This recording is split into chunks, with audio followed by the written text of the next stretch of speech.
Heart disease has many different signs and symptoms, and if you have CHD, a lot of those symptoms are completely different.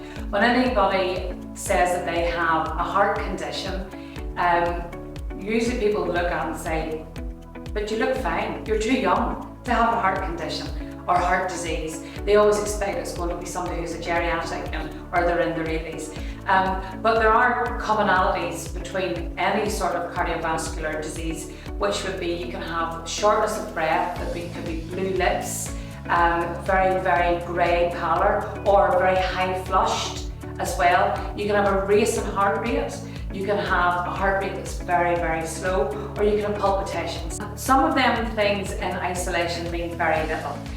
But when you have a lot of those symptoms at the same time and they're consistent and they stay with you, well then you need to seek help from that. Many people who have congenital heart disease don't even know it.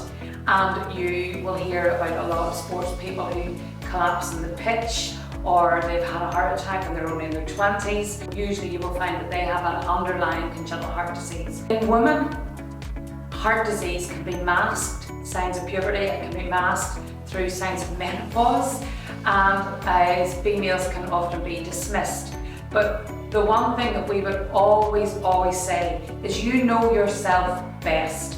If something doesn't feel right, you need to keep pushing until someone gives you answers of what that is. What inspired BraveHeartsNI was my daughter Shaylin. Shaylin was born at 28 weeks. She had her first open heart surgery when she was 10 months old.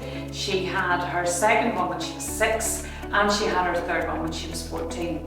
When she turned 14, Shaylin had went into very severe heart failure, and as she spent many months in the hospital in the Royal in Belfast, there was no support and services for teenagers.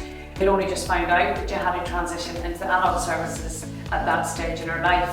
The adult congenital heart disease team were only approaching even a year old in Northern Ireland, because our congenital heart disease children were starting to live longer, so resources had to catch up to that.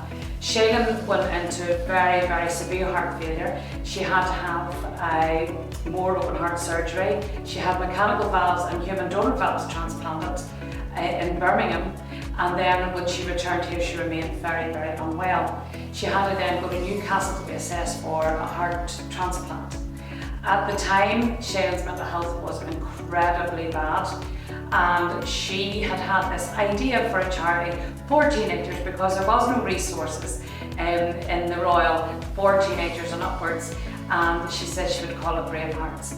So I have no intention of ever starting this charity. Months later, as I watched my 14-year-old daughter really suffer, and I discovered at home that she hadn't taken any of her heart meds, and when I challenged her on this, and I was incredibly upset, she was incredibly ill, I says, "You're going to die," and she says, "Mum, I'm dying anyway."